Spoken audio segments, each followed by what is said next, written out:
Hey there, everybody. I'm just waiting for things to catch up. So it looks like we've got some action going on here. I'm going to see if we actually also have our chat going. So this is a experiment over here. Want to see if that actually works. I don't know if it will. It's something new. It's over here in this right hand. See right over there. That's hopefully where a chat is going to be. So I'm going to get this thing off here. Sorry about that. Here, let's remove this thing. That's better. And now you see tonight's subject. This is Lady Val. This is from Song of Ice and Fire Miniatures right here. We've got some references. So up here, that's her player card. Got all of her abilities and that sort of thing. The thing that she confers on her units and does to the enemy. Over here to the left, I believe that's probably from the TV show. So that'd be handy to include that as just a color reference. Like I said, this is from Song of Ice and Fire, and she is from the Free Folk faction. I've done one other, and they're called non-character units, or NCUs. So this is Craster right here. This was really fun. You can see we've got, no, this is more of a generic, almost looks like a grayish color here. You can see there's some greens in here. We altered the temperature on the greens. We did a lot of different things. We got some purples in here, purples and oranges in the cloak, different colors on the face. We're going to see if we can't do that with our Lady Val. Now, there's another NCU. So this is Sansa Stark, I believe. So yeah, we've got the fur, and the idea is to maybe give the fur a little bit more than just gray. So actually here there's some purples and greens in there. We're going to see if we can't do the same thing with the Lady Val. Again, another fur cloak here. I believe this is the Great John. We also have some snow effects here. If there's time, we'll try and do the same thing here. Try and just do some quick snow effects. Now the brushes are the usual here. Now we've got our number 8 round craft brushes. You can see when they're new, they have a nice pristine tip. But even when they get worn down and beat up a little bit, you can see by the handle here, this one's seen some action. You can see we can still have a fairly decent point here, almost the same point, but when you rotate this around, it gives us a little bit more of a filbert type brush. Only regular filberts are about that long. We now have a filbert that's over twice as long, softer, more rounded, so you can do more interesting things. Color-wise, you've seen these a bunch of times here. So obviously our two off-whites, the maiden flesh, the maggot white. We'll probably throw out some of these too, some of the clears. I think more for skin tones than anything else, of course, we've got our usual liner paints. Red, blue, brown liner, green. Really love those. And then we've got our secret weapon paints, called weathering paints, but as you know, I just use these for regular painting most of the time. I have used them as regular paints too, and as weathering. We may see a few of these other ones right here. So this, I think, is it old? No, it's caked dirt and old rust. I always keep wanting to call it old dirt. All dirt can be old, but the old rust is a little bit reddish. It's interesting for skin tones. So these are just acrylic paints, right? And let's take it to the Song of Ice and Fire. So you can see here's your free folk, and let's see if we can see her. So it's a lot of grays. When you see this color, you're not going to have like the Lannisters, all of those bright colors. So there she is off on the right-hand side. And you see the character. There's her Lady Val character card. Right next to her is Craster. Now as we go through some different scenes here, we got the snow on the base there. That is the most recent unit painting demo that I did. Put the Patreon page. So here we go. There's a whole unit. So there's a difference between units and characters. Units are the things that go out there and fight and mostly get killed.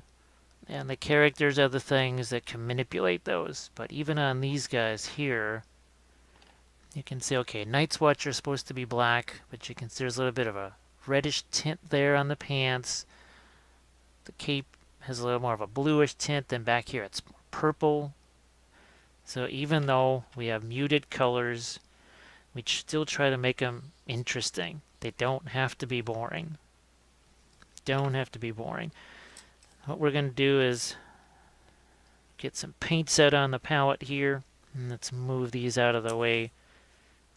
And I just use water to thin the paint. So let's get that under the camera for you. That's all it is. Just regular water. I don't use mediums or whatever. It's just basic, plain old water. So let's get some brown liner out here. You can see that up in the palette camera. Let's get a little red liner here. How's that? We'll get some blue liner out here. Then I can throw these out. I can put gray liner out there if I want. Let's just go with these for right now. See what that gives us. And I'm going to throw this Secret Weapon Dark Wood. I like the engine grime. That's another fun one. Now if a bottle gets clogged, I always have these handy little push pin here. Let's see, now I can get down in there, and hopefully that has taken away our clog there. Yep, there we go. So that's an interesting warm gray that we just threw out there. Let's get some of these greens out here. You can see I like to go from the liner paints into more of a mid-tone here. We work our way lighter, and generally what I'll do is I have my two off-whites. I just want to make sure that's on the palette cam for you. There we go. So there's your Maiden Flash. And let's get our blue off-white out there too. So I tend to put these over here. It's a habit from my old days of 2D painting. You always sort of had your you had your lightest colors off in the corner. Usually titanium white sitting up there. But we're not using titanium white here. You really won't see that out on the palette maybe till the very, very, very, very end there. So that's a little bit of that old rust. And let's just go with what we got here. You can put out more later if we need to. But I'm going to make sure everything we've got some decent focus here. It seems like we are online. All right. I'm going to get in here. So again, thinning with water. And I'm just going to get this screen on top of the other. Brown liner. Some red liner. What do I like about the liner paints is you can thin the heck out of these things. And they still retain. See how that's still a nice dark blue? That's a whole bunch of water in there. And I'll even let these mix together. So we're going to go nice and neat like. Boom. Just going to cover this whole sucker like so. You say, wait a minute. What in the world are you doing? Well, we did some pre-shading with the Badger Steino Res primers. And what we're going to do now is enhance that a bit. You can see I'm going from brown. I'm going to throw in a little red here because I'm thinking the dress is going to maybe be more of a reddish tone. So now we've got that little bit of that grayish color that's going to go into our ground. So we are just wiping out everything. Think, okay, why'd you do that in the first place only to wipe it out? That is what our sponges are for. Basic makeup sponge. I just get these off of Amazon. And look what happens with just a few swipes here. Few more swipes. Look at how much that comes off. Right? But yet, we've started to already establish even more shading on our figure. Even more than was already there. And I've got these colors that I can still work with. I did that same thing for all of these. I did it for Craster, did it for the Great John, did it for all of those. Now, if you wanted to, let's say you wanted to change the shape of that sponge. So, scissors right here, I'm going to cut it at an angle like this.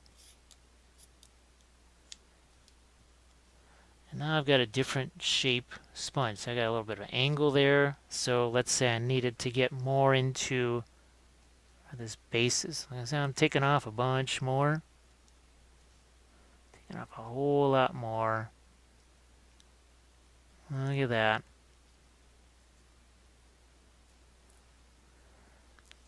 And I can do this again. I can cut another shape out of it. So what it does is lets you get a little more out of the sponge too. Because it's not really, all of that area in there is nice and clean. And we won't even really bother to let that thing dry. I'm going to get some things out of the way here. And I'm also going to get to my camera controls. And I'm going to bump up my color intensity. I'm going to cut down the brightness for now because we still have a lot of light colors. Now on the cloak here, I was thinking more like that picture on the right. I wish you could see my cursor floating over the image on the left there. But see, there's some reds and some blues. Let's start off with a little bit of red. So here's that old rust. And it's actually got some thinness to it. We've thinned it down just a touch. And I'm going to throw some of that right into this wet little pre-shading glaze that we did. Just let that mix together. I get a little bit of that reddish color here too. She has a skull in her hands. She also has what seems to be here on her right shoulder. It's some kind of wood carving. Something along those lines. Not quite sure what that is. But we'll get to that. And we've got some bones here also on the sleeve. Which now I'm going to change. Yeah, I'm going to go here with some of the red. So you can see right away that's already tinting what we've got, letting that mix together. And I've still got my red liner here. Now I know people, they call, I don't know, I've heard all kinds of terms, loaded brush, this, that, and the other. It's, all I'm doing is just, it's basic glazing. There's nothing really fancy going on here. That's all it is. And I'm going to say that I want, let's see, I'm just going to go with my darker red over here too. What the heck? And back to the red rust. And you can see how that's starting to just blend itself together. Going to do it over here too, so we're going to get some of that lighter old rust, not red rust. And back to my red liner. Make sure you can see this. And just let it mix together down there. Poof. Now I'm obviously going to be doing a lot more to this, but some of these little things here, let's say you just have to get this thing done in a massive hurry. You don't have time to do a lot of intricate things. Well, that's a down and dirty, real quick way of getting some shading in there. So what I did, I just took some of my clear yellow and mixed it in with a little red rust, a little bit of this gray here. And let's get into our hair. So it looked really dark on the palette. Look at how light it looks here. It's the other thing I talk about all the time. If you've seen these videos before, my regular ones, well, you know I talk about context almost incessantly. Talk about it all the time. Uh-oh, I think we've got some... Oh, look at this. Yeah, Thanks there. Yeah, everybody always says I like I'm a combination of Bob Ross and MacGyver. That's an interesting thing. And right now we have with us actually a buddy of mine. We have some sculpting talent here now. And if you see the Savage Giant videos that I've done, they're also here on the YouTube channel, and some are for the patrons too. But then you would actually know the sculptor of the giants. Notice I took some of the Maiden Flash, mixing it with some of our gray,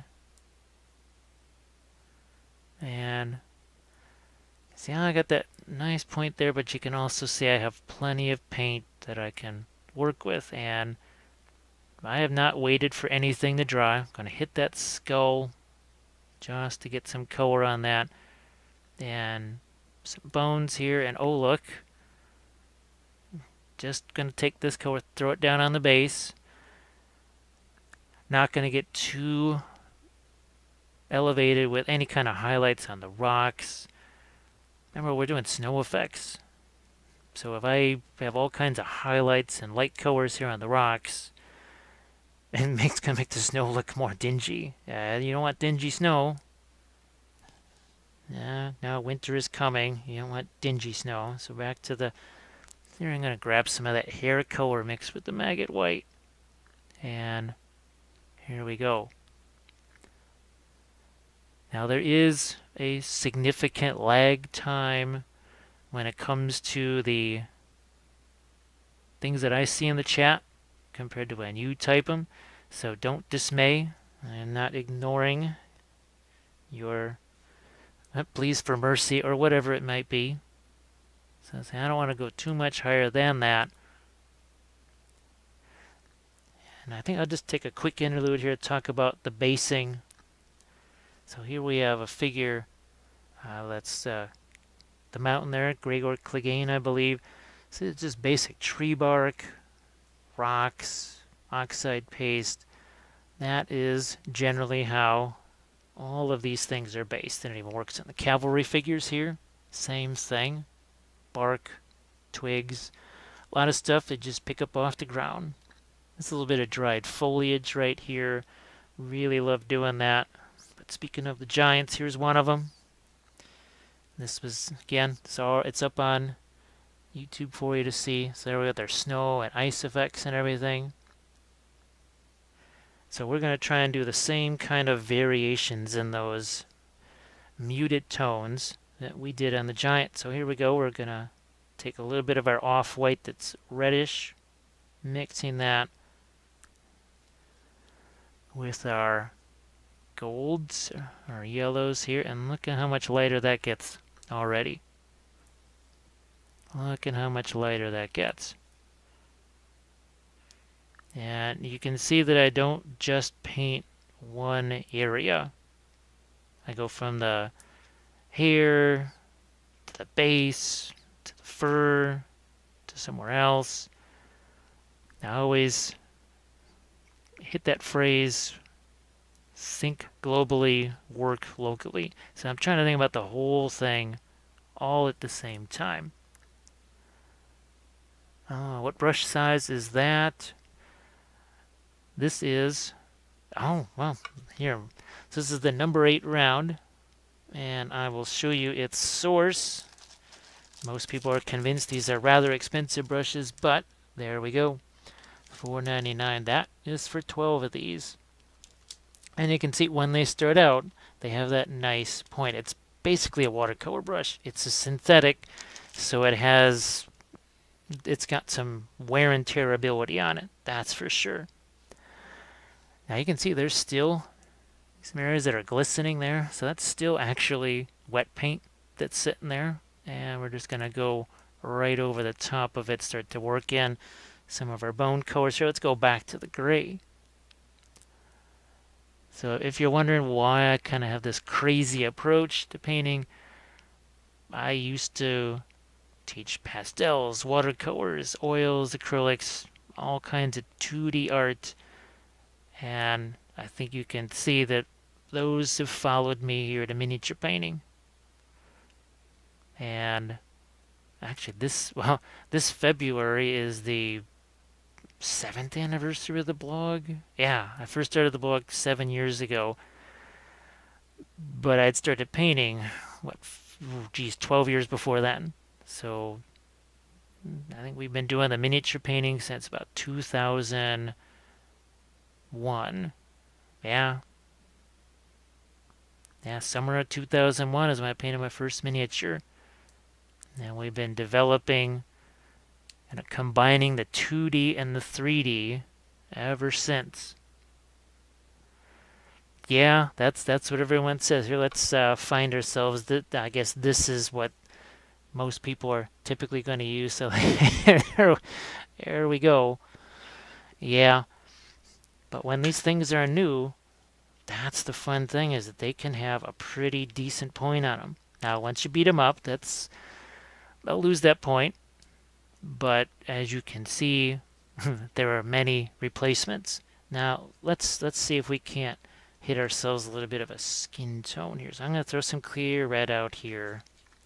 Oh, what the heck, let's just go with what we got on the palette here.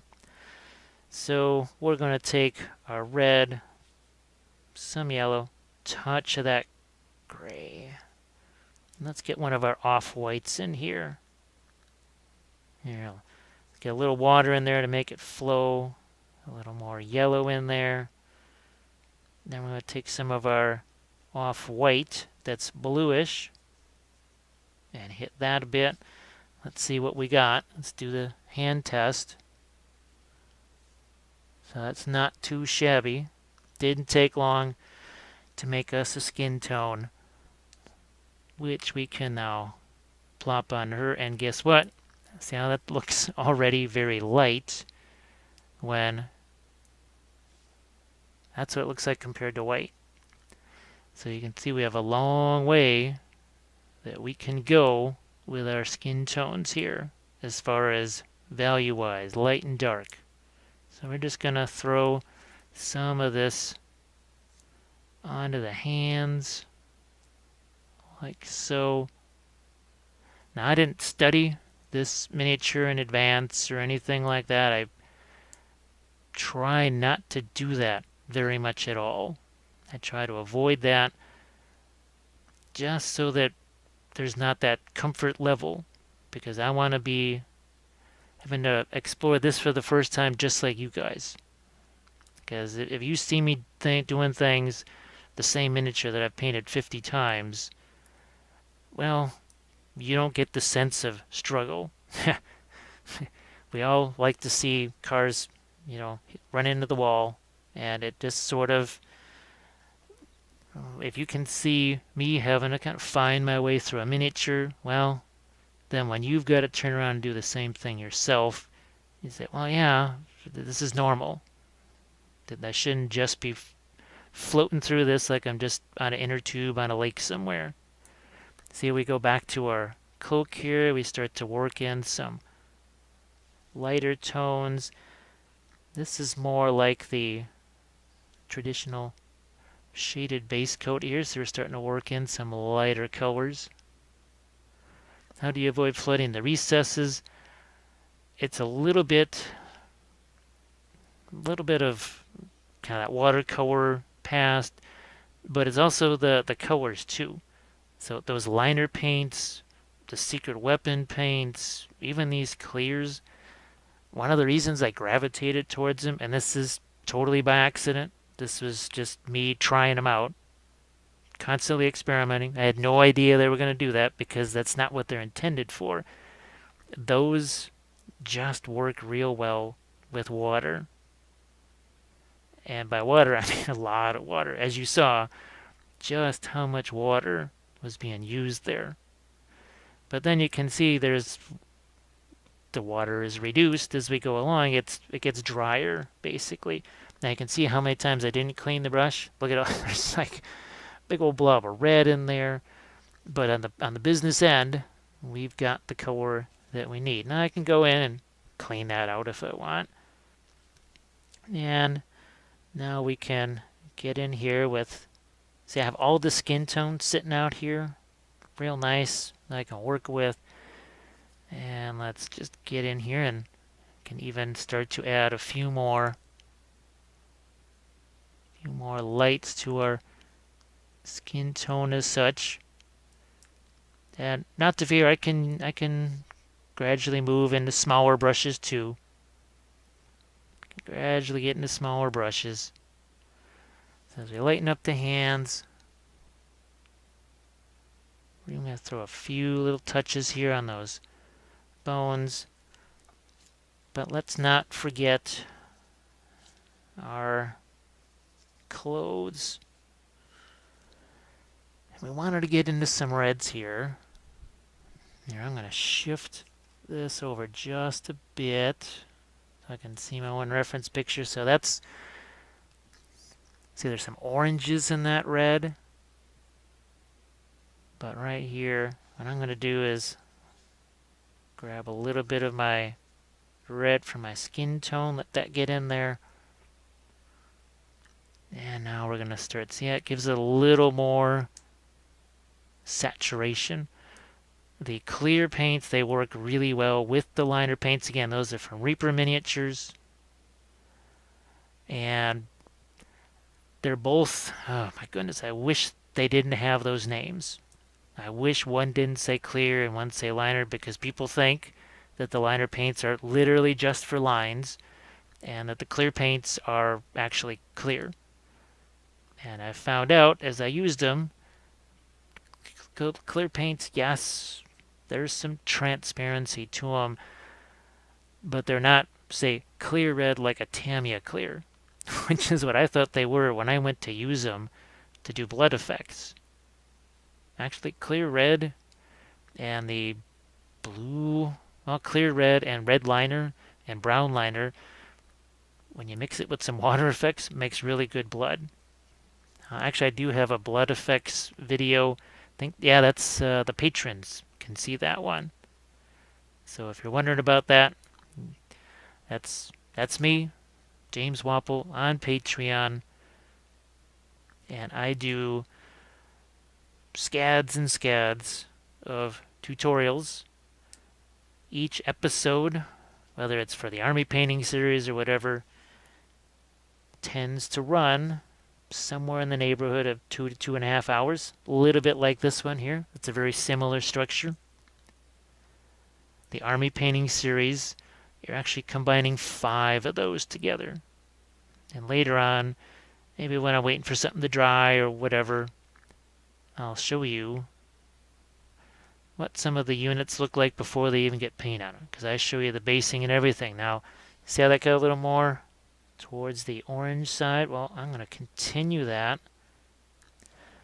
because now on the hair, see that, how that gives that a little bit of extra life there?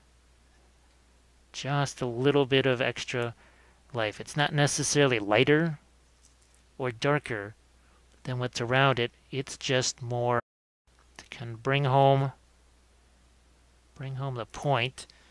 So I'll let that dry for just a second, and we're going to bring out this. So you can see in the metals here, see there's purples, blues, greens. See that sword? Now watch what happens when we go zoink. See how we've killed all of the color here? It's black and white, but look, there's plenty of shape. All the lights and darks, they're still there. Now let's bring this back again. Like so. Now you can see the pinks and the purples, all that's back. But again, the shading is there, even when you take away all of the color. So let's go back to our regularly scheduled program here. And that is, again, getting our blonde hair working here. And we're doing, just giving it a little extra saturation. What's saturation?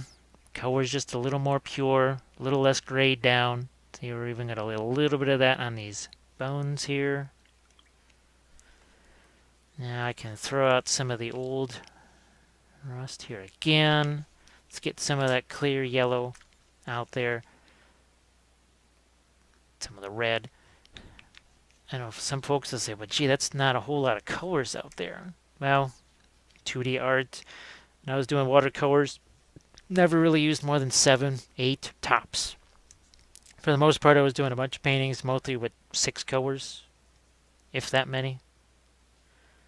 Let's get back into here. So we've got ourselves, now watch what happens when a little bit of that clear red mixed with some of the maiden flesh, and that is going to, oh, sorry, I gotta get back to my chat here.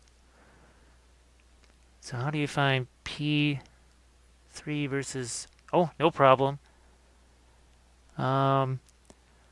Oh geez, I think we haven't used Privateer press paints in many years, since the early 2000s. Once I started to use the Reaper clears and the liners, that, well, and also our Games Workshop store closed, so we weren't getting Games Workshop paints anymore. But I started to do a lot of Reaper events. We do ReaperCon every year. Now we actually run a Fort Wappel there, where I do demos like this all day and most of the night. So see what I'm doing here? See how we're starting to impart some more saturation into the reds? We're not doing that absolutely everywhere.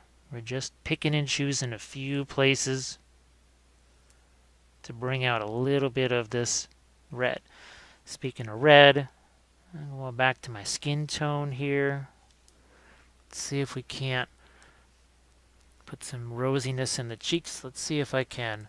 Also, I'm going to try and zoom in here a bit.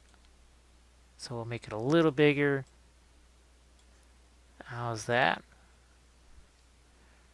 See, I think for the last several years, been using the Reaper paints, and then the Secret Weapon 2. So I think we're just going to throw a little bit of red into the cheeks there, onto the lips here, onto the hands, especially where the fingers there. Let's get a little more in a few places. And then we'll go back to our skin tone here. Lighten things up a touch. Again, that's just to give the cheeks a little bit more of a rosy appearance. Let's get back to our cloak here. Hit a little bit of a lighter color. And you can see, once again, I'm not just lingering on any one area for too long, because there's going to be glazes over the top of this. There's going to be a lot of other things that happen in these subsequent, I really like to call them layers. I know people, they like to think about layering up and all that sort of stuff. Yeah. Ah, boy, I'm trying to think, when is the last time I used a P3 paint? It could be well over 10 years ago. Now you see how much lighter this is in relation to some of the colors that have come before. Looks like there's mostly a braid on this side, and then there's maybe a partial braid on the other side. This is sometimes the trickiest kind of hair. The straight hair is easy. But when you have hair like this, it's obviously supposed to be a little more wild. The whole wilding thing, I suppose. Well, that makes things a little bit trickier. Alright. So we've been adding a lot of lights. It's going to be time soon. This is the other thing, too. This is not a dry brush whatsoever, but look what I'm doing here. I'm holding the brush on its side and just sort of moving that along. Just picking up a few edges. Not too much of the yellow on the bone color as yet. I just got to figure out what to do with that. It's this thing here. So it's this thing on her shoulder. That looks like it's got a little bit of bluish gray to it. Now, we got bluish gray that we can do right here. So we'll do, this is another little glaze here. So I'm starting to throw some water in there. Not a whole bunch. I think this is the other thing that helps too is, look at that blob of water. It's on the back there. So let's hit this face thing, whatever this is right here. And I'll have to apologize for not necessarily knowing what that is. And I'm going to break out an even smaller sponge here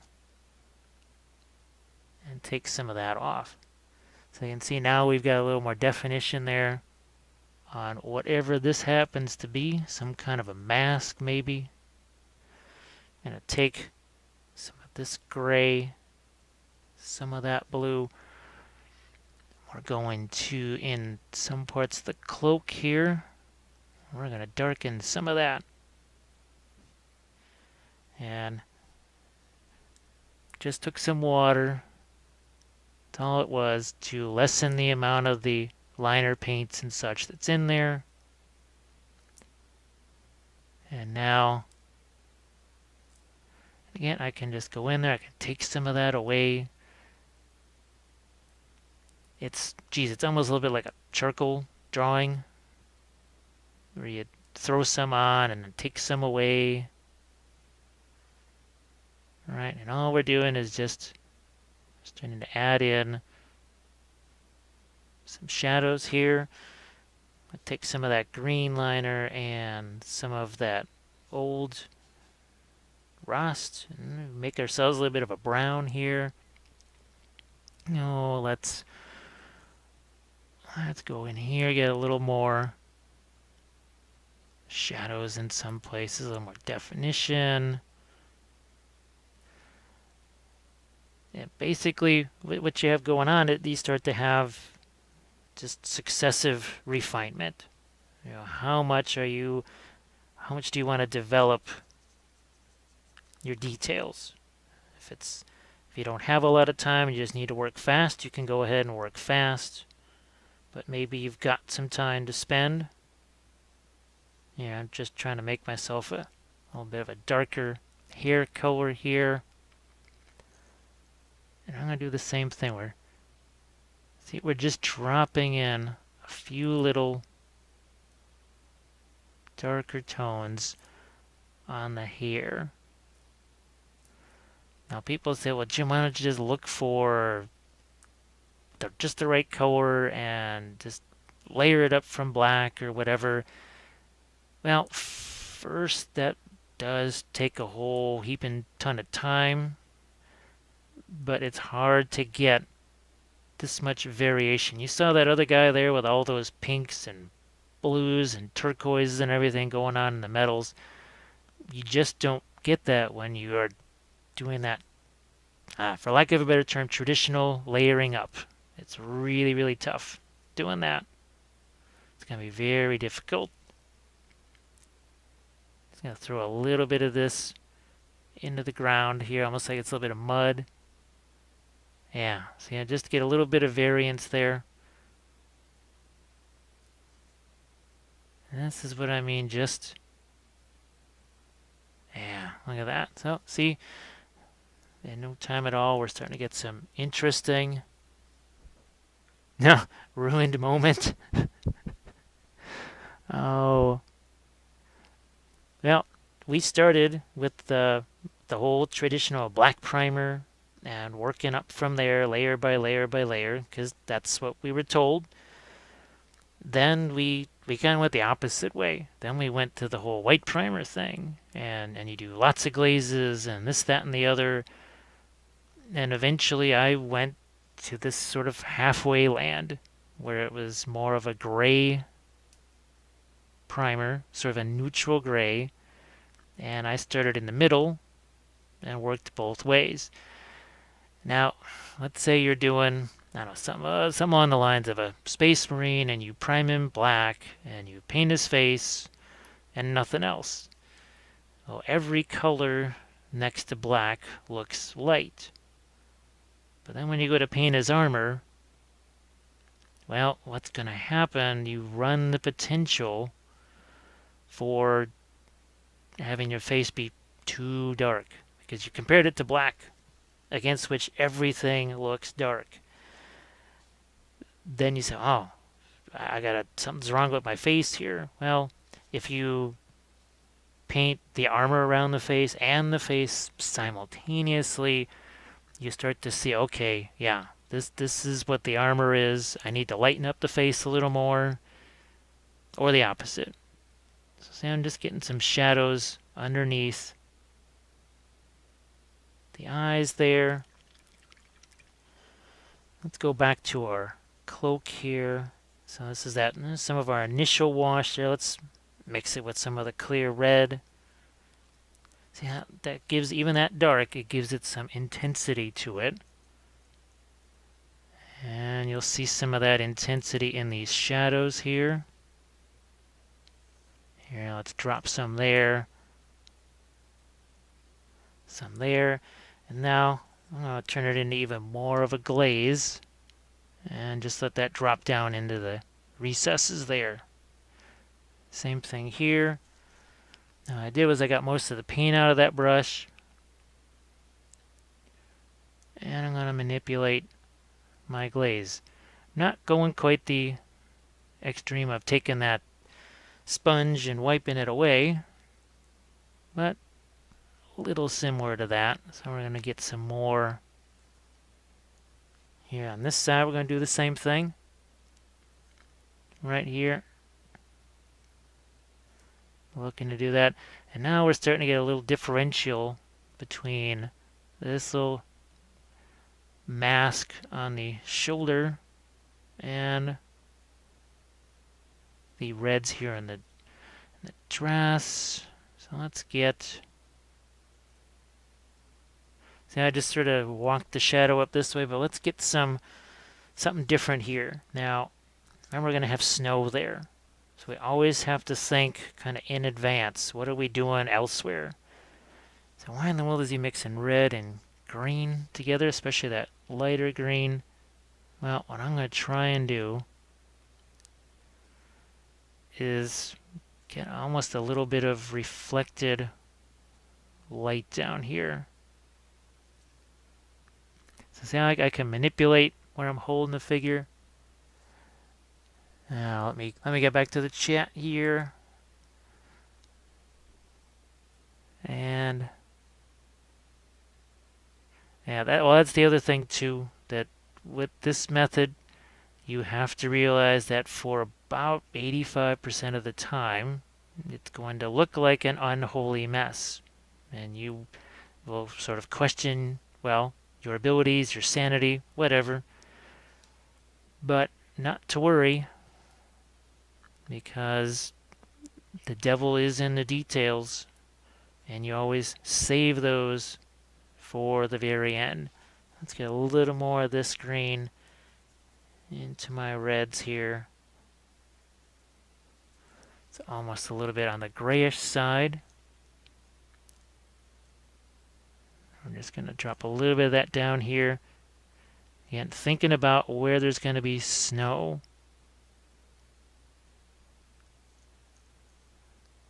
And now that means the red's up here, see how that's going to be more intense and pure. So even though maybe the level of light versus dark, whatever, is similar, your eye is still gonna see this as a raised surface and be attracted to that because it's just more saturated. We'll do the same thing here. And it's a bit of a chess match. You always thinking in advance. And we will do the same thing here. Let's get a little skin color here underneath. Yep, I can see that's actually supposed to be some skin color down there. Let's do that. Do we have any of this left? Looks like we have a little bit left. Oh, what's the other thing I get asked all the time about was it wet palettes? Yeah, wet palettes. That's I know a lot of people use them, and that's great. No problem there. I never used wet palettes. Never have used them. That's probably going back to my old days of watercolors and oils and that sort of thing. I either painted on a piece of masonite, that was my palette, or basically a butcher's tray, one of those sort of metal coated in ceramic trays. That's what I used. That's what we all used. Now let's get a little bit of our maiden flesh back out here. Where's that maggot white? Put that out here too. Get some of that back on there. There we go. And here can get into now start to think about not necessarily final highlights, but picking out some parts of the braids like so. Just trying to make sure you can see that. There are times where I have to turn things where I can see them. That's just, it's kind of, sometimes that means they point away from the camera slightly or maybe into one of the camera lights. But sometimes that just is how it goes. If I can't see it at all, well, not a whole lot of painting is going to get done. So now you can go to something smaller, and I've got. Well, let's see. Here's one of these Cotmans here. It's not really the case, but it's sort of the poor man's Winsor Newton Series 7. We can go with one of those.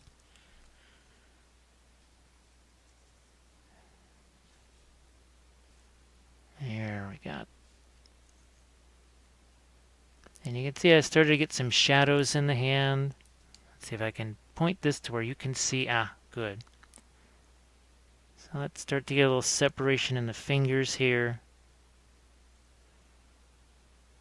Like that. Here, let's get a couple of those going.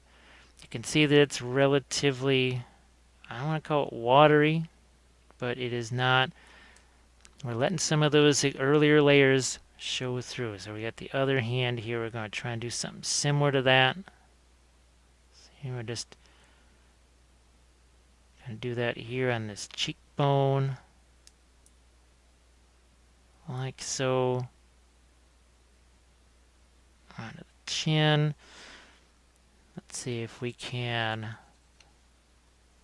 Here. Again, the thing with the rosy skin, let's get some here on the sides of the nose. Like so. And back on the hands. So now the hands are starting to look a little bit more like hands. That's always helpful. The skull. And we're going to go with a little bit of that maggot white there. And let's get the other. There we go. We need to get some of that. We can get some darks in there too.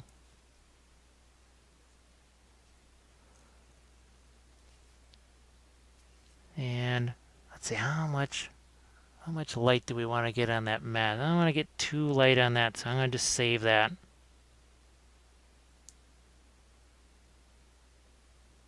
I'm just going to save that.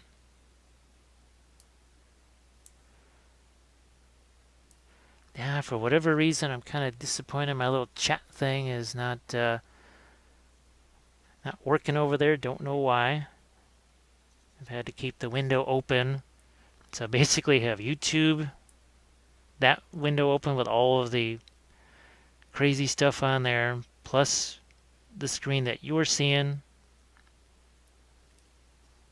plus the camera controls. So yeah, there's a lot of stuff going on.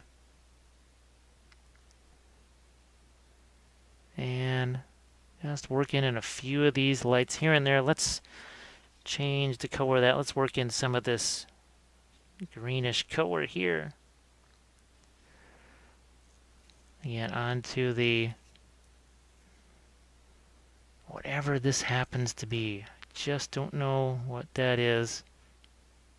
I'm sure there's something about it in the books that describes it in great detail. So again, we're just getting a little bit of the green in there.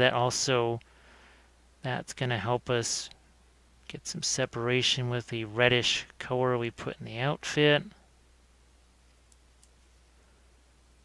We're also going to get a little bit of that green into our fur here. Like so. So just when you put a color somewhere, it kind of has to be everywhere. And that's a phrase that I use an awful lot. See, we're going to make ourselves a little bit of a, almost like a purplish type color there. And always thinking about reflected light. Here, let's thin that down and let's work on down here. Like so. Yeah, not too much, but you'll see that difference. Saturation wise with what's up here, because okay, we've got our reds. Let's throw some clear yellow back out there again. Get some of our meat and flesh there. Yeah, let's show you just how intense that can be. Right here, and we're gonna throw a touch of that right here. You just have to know, okay, we're gonna eventually have something like that in that area. We can now start to put some of that on these sleeves so these folds start to be revealed a little bit. Let's go to the other sleeve here. And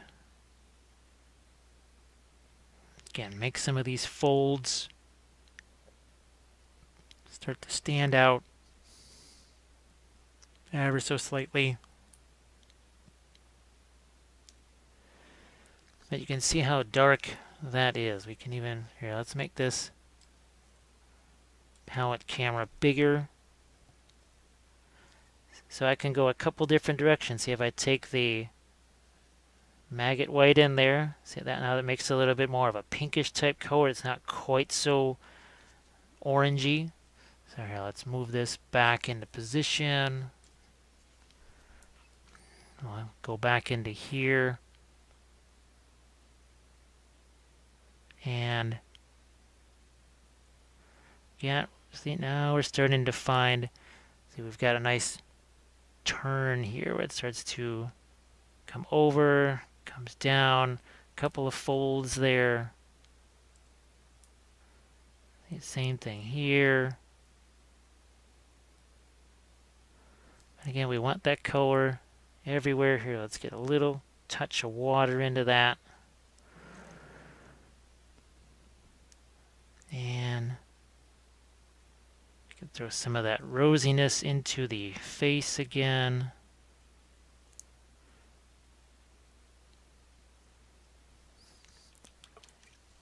And there's nothing that says you can't go with a smaller brush. You know? And okay, let's throw out just some generic white. Here we need that maybe for the whites of the eyes. Let's establish those real quick here. I'll get this where you can see it, hopefully. In they go, there's one. So you can see we can, because we've got all those other basically darker colors in there. You can see just how dark it is, what we've established. Let's do the other one. Like so. Now, let's get ourselves a little bit of a lighter skin tone here. Put in a few places. Let's get the forehead. Let's get the nose, the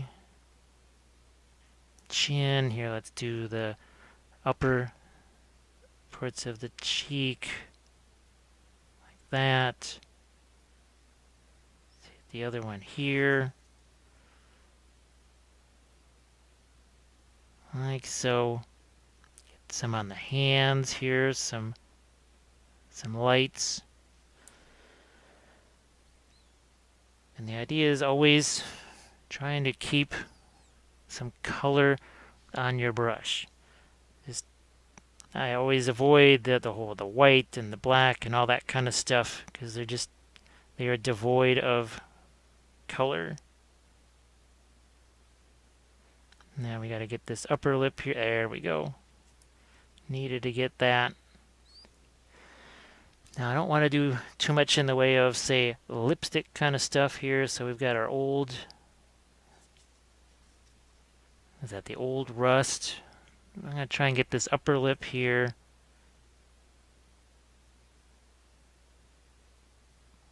Like that. See if I can get a shadow on the lower part of the lip there. So see, we got a little more shape now. And we can always go in and then add something that is lighter on the lower lip here. Again, just trying to make sure you can see what I'm doing. So here we go, and maybe even,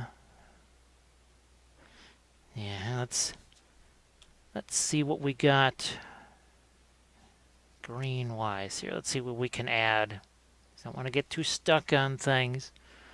So this is that verdigris green. And, oh yeah, we're going to put some of that on. And say, what in the world? Why are you putting that on red? Well, it's one of those little color surprises, I guess you would say, that makes something a lot more interesting than just, oh look, the red has been shaded with darker red. Well, yay. That's not terribly interesting, but when the eye goes, wait a minute, is that green in the shadows of the red there? And say, well, yes, it is. That gives the eye something to look at in an area that might not be the most intriguing to look at. Let's get some of this into the fur here. So I'm even take some of that red, mix it with that green. Let's get some on into this fur here. I can bring that back up. I can get some highlights back in there again. But the idea here is to not just use light versus dark as contrast. We're trying to do saturated versus unsaturated. We're trying to do red versus green. And speaking of which, now let's get something over the eyes here. Like so.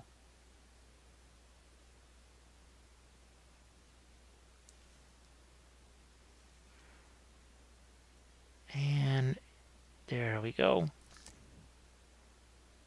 So you can see it essentially painted in the pupils of the eyes also, and the irises. We can go back in and alter that up a little bit. Here, let's see, do I still have, oh good, I still have some of my original dark. This is why I don't really need a palette, or the wet palette thing, because it's winter here. The heater's been going off. It just has been running for the last 20 minutes. And I still have wet paint on the palette. So I'm just going to get a little definition here. Now, how long have I been at this? So this is less than an hour in. And this thing had nothing but primer on it about 50 minutes ago. And we've got ourselves a fair amount of detail for something that didn't look like much. Well, there wasn't much. Again, it had no paint on it, just primer. But yet, it's not just something that's been dry brushed and have been dipped in, what's that stuff? The varnish. Yeah, I've seen that a lot. The figures dipped in varnish. It's not necessary to go to that extreme to get decent results in a jiffy. I had to develop my techniques to be able to paint. Well, originally the shaded base coat was designed so that I could paint my couple of hundred skinks and crocsagores and stuff for my lizardman army before I died. And that's what it was there for. As we take some white and mix it into that. We're going to work on some of these little bone things here. There was a need. And was that necessity is the mother of invention? Well, that is how the shaded base coat thing all got started. There was an extreme need for it.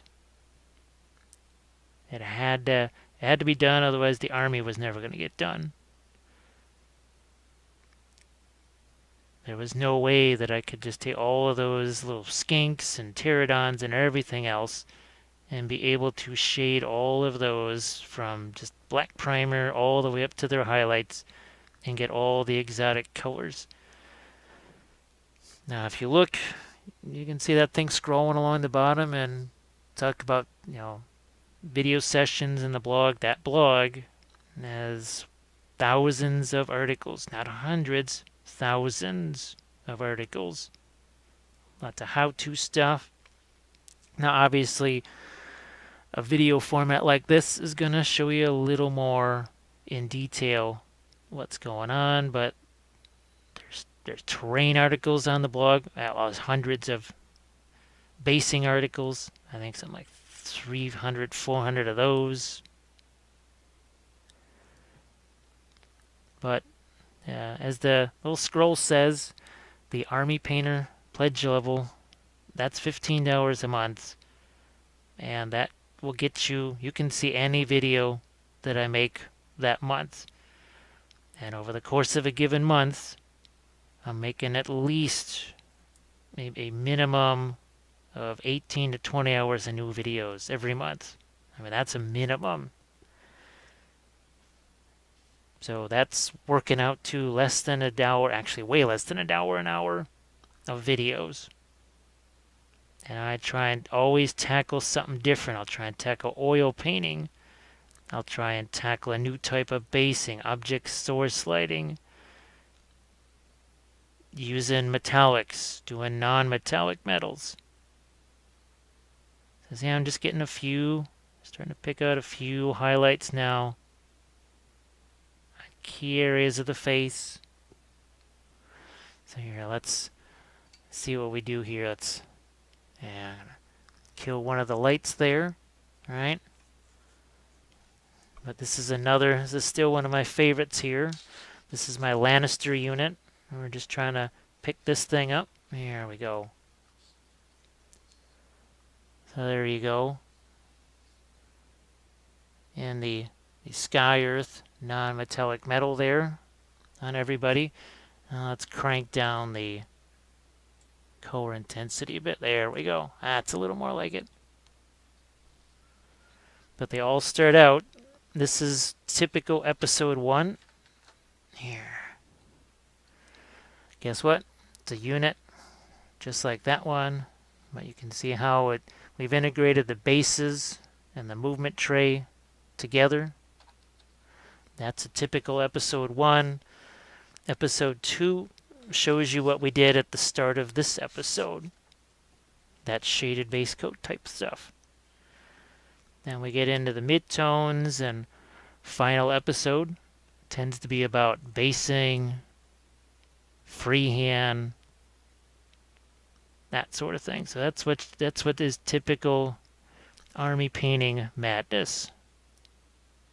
I call it fun. Most people call it madness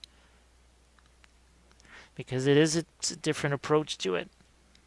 It's definitely a different approach to it as we get some more highlights here on the bones there. I'm going to get some highlights on the hands here. Hitting those again. So let's try and see what we can pick out some highlights in the hair here. Just like that. But all the while, we don't want to lose all the colors that we have spent so much time building up. Don't want to do that. Now here's something that's a bit of a challenge. It's not easy.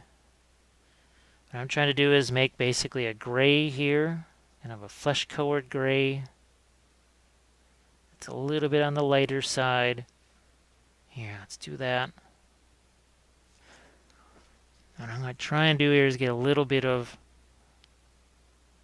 underneath there. See what I did right there? Yeah. Now you can sort of see, I just was trying to get a little bit of light color underneath the eye right there. And it can't just be, unless there's this really, really intense light source right overhead, causing that to be in such shadow. You don't necessarily want that. So see here, I'm getting a little bit of grayish color on the temple there. Let's do something similar there.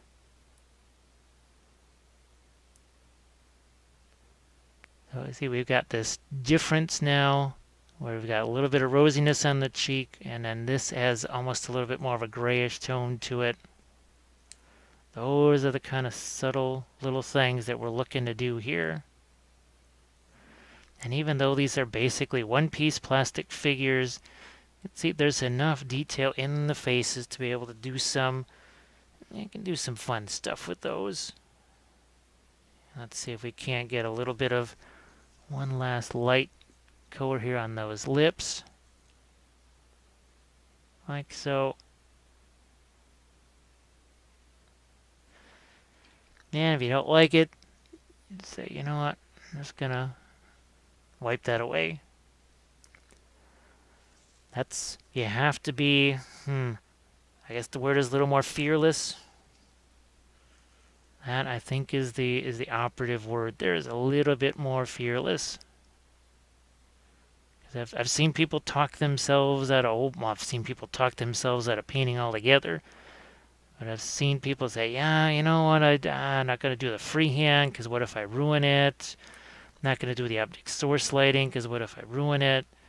And then they end up never trying it, and then they never really learn how to do it, so then they are still afraid. The fear remains, and it doesn't get tried, and that kind of vicious circle. A little bit of a vicious circle. The only way to get out of it, sometimes try it, take your lumps, but you can do object source lighting on simpler things, and then graduate the complexity a little bit. As we throw some more highlights here. And right in that area, just not want to lose this down here. Trying to get the highlights up there. Now let's see if I can't get, go back to some warmer shadow colors here. So I'm going to take that gray and let's get some of that yellow mixed in there. So it's sort of a semi-glaze. So I'm going to bring back my chat thing here just in case there's any questions. Try to answer those as often as I can.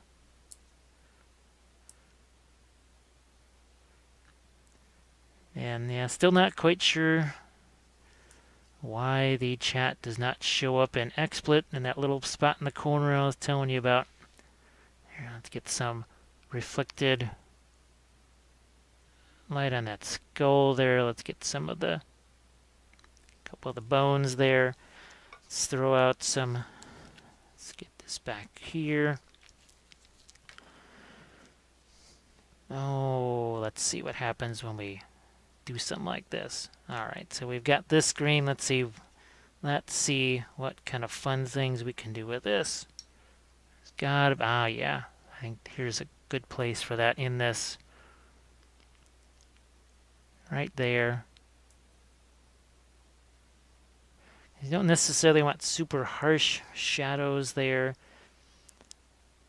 So it's going to do a couple of things. It's going to provide more of a bridge from the really light color into the shadows. So it's not just a value difference though, there's a color thing going on here too. A little bit of a color thing.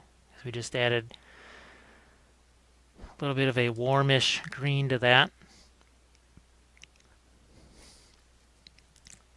Let's get some greenish color, some of this into those bone segments there. And again, you will have to pardon my ignorance about the character and what the character does. I know what the character does in the game. Eventually, once I can get enough of the armies painted, the idea is to start to do battle reports for Song of Ice and Fire. And if you want to get a hint of what those look like, again, explore the YouTube channel or just search Bolt Action and then you can see my Bolt Action battle reports. I believe I've got 4. I've been working on some brand new terrain so that the fighting moves from the Ardennes forest into a French village of Nouvion. I think some of you LOLO fans out there might recognize that. Yep, it is Nouvion. And there is a Cafe Rene. And I need to get some of this. Yeah, I need to get some of this green on that skull also. Let's see if I can sneak that in there somehow. So we got it here. Try and get, yeah, that is where I need it. So, boom, right there. Didn't necessarily change light versus dark, but now that's more of a greenish color versus the hand that's got that reddishness to it. I'm even going to try and throw a touch of this green on that temple over there. So you can see now I can treat myself to all these little fun detail areas. Why? Because early on I was willing to let it basically just look like a mess. And this looks significantly different than it did when we first started. Now let's see. I'm going to just throw some more. I'm going to throw some brown liner out here. How's that? Yeah, that's a little bit of that. And I'm going to see if I can do something on the eyebrows here. So it's just, this again is what I like about the liner paints is you can thin those down. They're relatively still dark. They have an impact. And let's see if we can do that right here.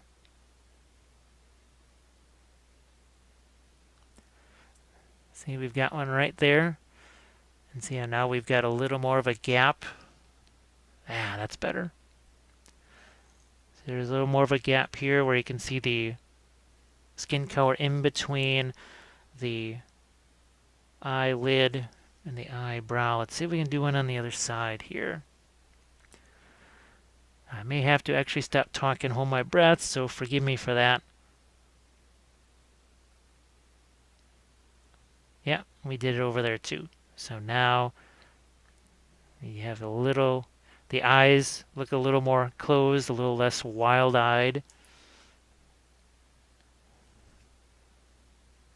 A little less wild-eyed. So let's get one dot on my lights here. That's better. And I'm going to get some dark here in the crevices of the skull. Into the eye, that's it. Into the eye socket 1, eye socket 2. We need some separation in here. So yeah, these are the more relaxed times of the painting because we've gone through that early frenzy of trying to establish the colors. Because the last thing I was thinking of painting this thing was more of this reddish color. But we're not done yet. We're not done yet because what we're going to do is, where's that blue liner? Let's throw some of that back out here. If we can find it, there it is. So again, blue liner, it's another Reaper color here. Let's get that out there. We're going to get this into, yeah, it's just a touch of red here. Almost makes it a bit of a purple. Yeah, let's get a touch more of that clear red. Let's get ourselves some deeper shadows in a few places. And I can just take some water here and we'll boom. There. Here, let's get this where you can see it. And just taking the brush almost on its side. Letting that work its way down into the crevices there. Take away some if I don't think it should be there. So it strengthens those shadows, but it gives them now a little bit of variation. Because it's got a little more touch of a blue in there.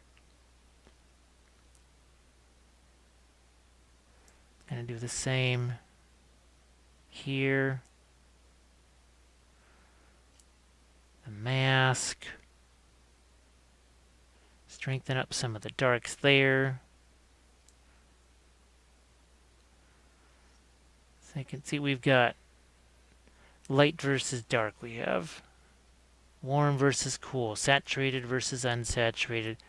All kinds of different contrast, all on the same figure. Let's get a little separation here now.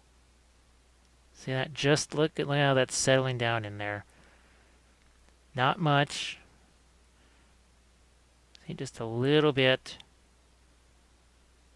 It's basically a very controlled glaze. It's not black lining. There's no line there. We're letting it follow the natural shape of the sculpt.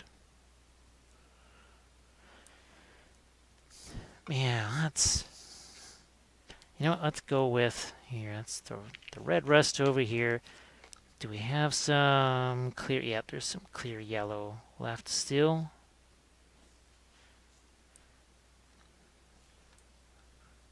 And going back into the hair over here.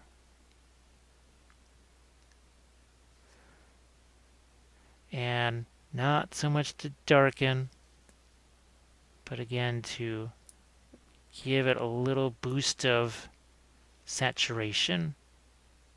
That's what it's all about. That's how that started to, we're reducing this, the brightness of that as far as light goes, but it's actually more of an intense color. So we're trying to do a bunch of different things all at once and get some of that into the hands. A little touch of that onto some of these bones. So there's some green on those bones. There's yellow. Lots of different tones. Lots of different tones on them bones. Into the white there. Mixed it in with my yellow. Just trying to now pick out a few individual hairs, not too much. Same thing here.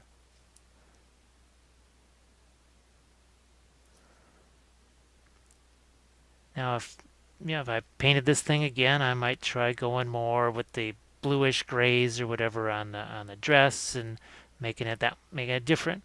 It's ultimately that's your figure. You bought it. You can do whatever the heck you want with it. It is yours. I am trying myself to stick as much with the official color scheme. The idea is just to help people do that as much as possible. Now, let's get that blue. Remember, we got that white over here. And now we've got ourselves a little bit of a grayish purple. Grayish purple, oh yeah, that is what I wanted to do, is get that and do some of these shadows. So that's what I put right there. And you can see it a touch here. This is going above the green there. Oh, hey Bethany, how's it going? Do you paint your own schemes or follow the box art? It's both. Now, when it comes to making my own armies, now I don't know.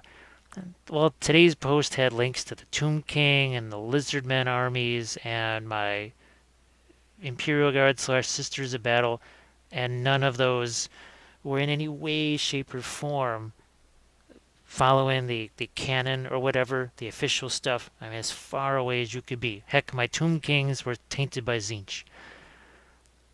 Oh, and actually, speaking of army painting, I did a series on the Easterlings, and that is not in the traditional red color scheme because I was tired of seeing red Easterlings. I just didn't want to see another red Easterling. Now here's another army painter series that I did, my Army of the Dead, and this was using fluorescent paints and rust effects. Basically, all those secret weapon rust paints that you see me use, all these weathering paints, that's what I used on them because I didn't want to just have it. Well, what's the box art show? It basically shows them being bright green. They prime them white and they throw whatever bright green paint over the top of them, and that's it. I wanted my Army of the Dead to be way more than that. I wanted them to look like they saw them in the movies. So I really, really, really researched that. Oh, actually, if you want to see alternate color schemes, sorry to interrupt here, but somewhere I've got those. Where the heck are they? So let's see. There are some of the green ones here. But yeah.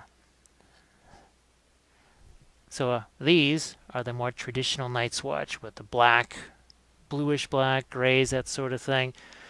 But if you look at my latest Facebook Live, not Facebook Live, but YouTube Live session, that's got those guys basically looking like they're forest rangers of Gondor. So here I'm gonna get back to my color intensity here. That's better. So the answer of your question is yes and yes and yes and no. You can see I don't believe in a lot of absolutes. It's just a lot of, it depends what the situation is. Now see how that's a little more purple down there? A little more purple. Well, let's, after I do this for just a second more, I'm going to get some of that up here too. Because remember, you put color somewhere. It's got to go everywhere. So we put a little bit up there. And now I'm going to get some of my, here we go. Some clear red back out there. Boom. Oh, let's find ourselves some yellow. And you see, we've done all of this with just, what, 8 colors and maybe 9 tops, really. Could have even done it with less, but didn't want to freak you guys out too much. Well, maybe I did, but not too much. So here is some more intense red, which we're going to throw right here. Couple of touches here. like so. And then I'm going to get a few here. Oh, yeah, they were my favorite because, well, I scratch sculpted a huge portion of the army. The story, if you want the story on those guys, there's actually 3 different things that I wrote. One of them about 4 pages long that talks about the story of the army. So this is, well, you can barely see it. It's a Winsor Newton. This is a Series 7. Looks like a 000. Now this thing, I couldn't tell you how many years old it is. It's probably 5, 6 years old. And for as often as I paint, that's a miraculous survival rate. Why has it survived? Well, it's because most of the brunt is taken by these boys right here. You saw how long I was using those. And when I'm working on a whole unit, there's even more. There's even more of those big old brushes being used because I've really got to save. Gotta save my Series 7s because I don't want to keep buying those over and over again. So let's see if we can try and get this upper lip here. See, there's even a little bit of a greenish tone there. Just trying to get the upper lip here. Let's see what we can do. So clearly I need a little more liquid on there to get that to flow.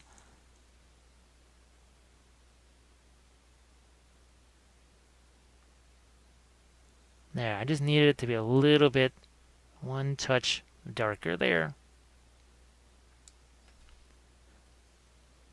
Let's get some of that. That's a neat dark. Let's work that into a few other places here.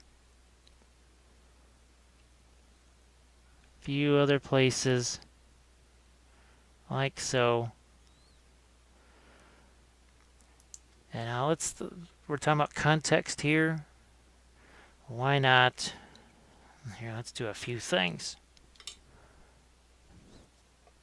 So what I'm going to do is grab some of these here.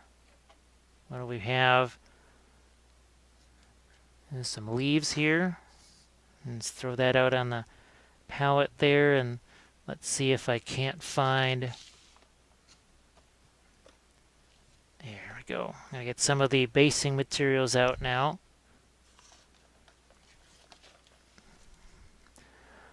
So Green Stuff World, like several of these leaf punches here. Now I'm gonna grab myself a leaf, any old leaf. So a dry leaf here, and what we're gonna do is get the leaf down in there, like so. Press it, and you see how we have some leaves that have been punched. Now the flatter the leaf, obviously, the easier it is to punch. So I usually recommend putting these in some kind of heavy book. So we got ourselves some leaves now. And we're going to take our handy craft brushes here and some of this, some sand and gravel glue. You can use super glue if you want, but kind of like to use this. So here, let's use a little touch of this here. Get that out on the palette. Now this is going to be a little glossy at first, but it does dry flat. You don't have to worry about that glossiness. So anyway, just throw out some leaves there. Let's go over here. So you have some nice dead foliage around her. Adds one little extra level of texture. Like so. So you can move those around with the brush, manipulate those a little bit. Throw out a few more. You can see I've got ones that are lighter, darker, different shapes. Here, let's keep going. Let's throw a few more. Throw a few more out there. Here's another nice dark one here. And oh, look, it's almost like the color of the dress there. Here, let's get ourselves a little pile of leaves going right here. And again, a little sand and gravel glue to get that to stick there. We're not going to throw them absolutely everywhere, right? So now, remember, color somewhere, color everywhere. Blonde here. We now have basically taken some of the blonde that's here, and now we've got it on the base. Yes, we're going to be throwing some snow over that, but that's what we're trying to do. We're always trying to spread that color around. Now, grass tufts. I'm going to try and eventually get into showing you how I make my own homemade grass tufts. Now, these are ones that I got, just typical, I think hanger 18, something like that. So here, let's grab a little bit of this, and I can even use a little super glue here. Now let's throw in some, see if we can't get a little glue in here. And then I'm going to use my pin. And I'm going to stick this grass right here. So now we've got ourselves a little bit of a dead grass tufts. We got dead vegetation or dead and dormant vegetation all over the place. So it's starting to say, it's cold, it's winter, lots of dead things, but again, we're bringing that yellow from all the way up here, bringing that down into here. So that's the whole idea of carrying the color all through the miniature instead of just, okay, we're just going to make the hair blonde and then absolutely nothing else gets that color whatsoever. Yeah, we don't want to do that. We want to have more interest there than that. So I'm going to go back to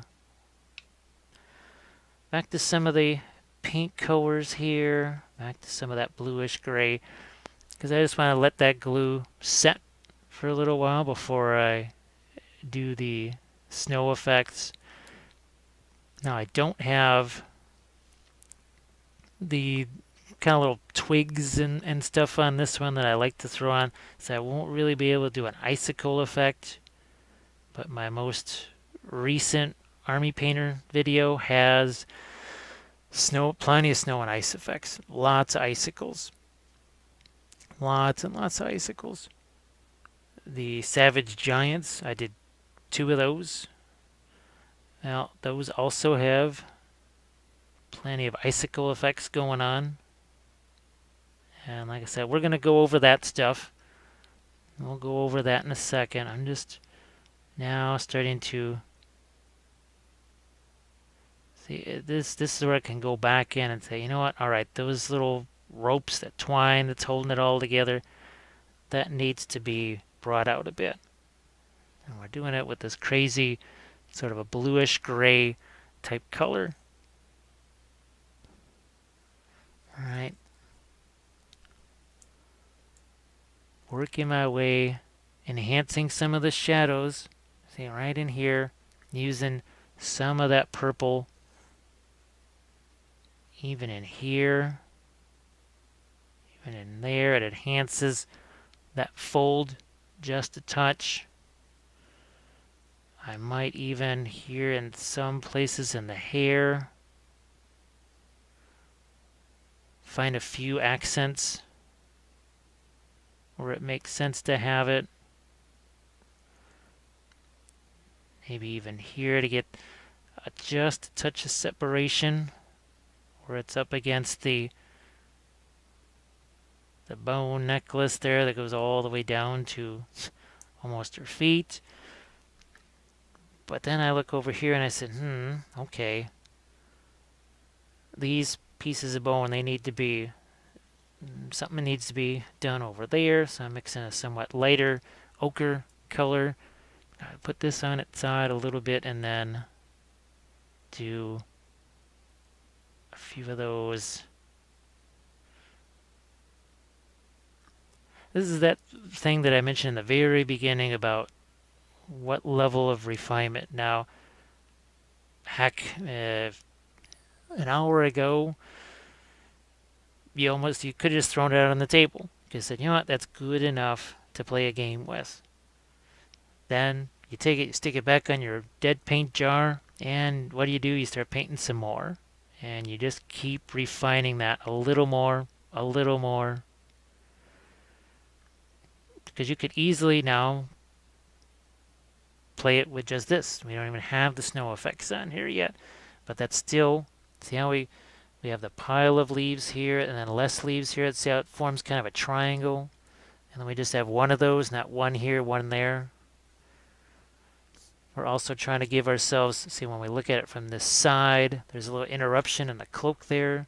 And then when we put the snow on there too, it provides even more of that interruption. Here, let's get a little white back out here. And see if we can't find some really juicy little highlights on the hair. Because now it's that time. Now it's that time. Or we can get in here with that brightest of highlights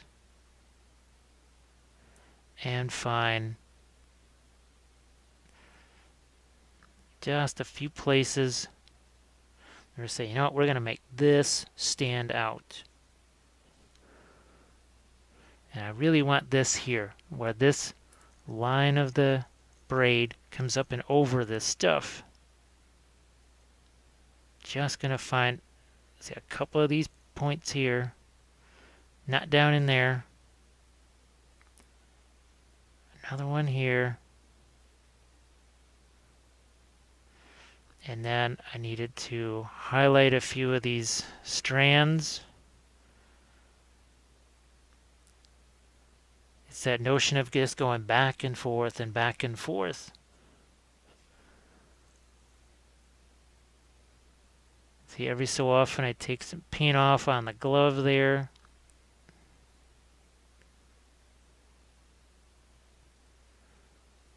Let's see if we can't drop a little more light on the skull here. Just to get that separated from her hands. That's it. Just need a little bit there.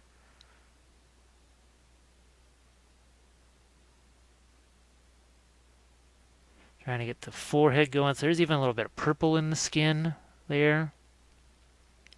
A little bit of purple in her skin. So let's go with, I'm going to go back to my controls here.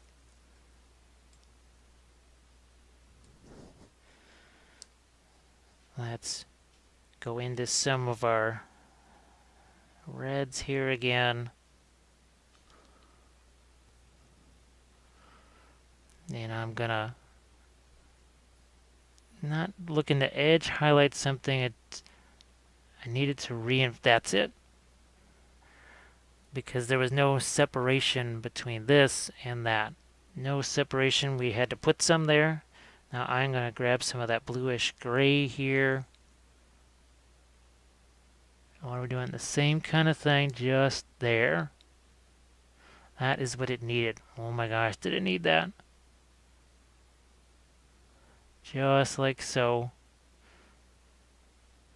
And then see if there's some, yeah, along here, because again, we want that snow there.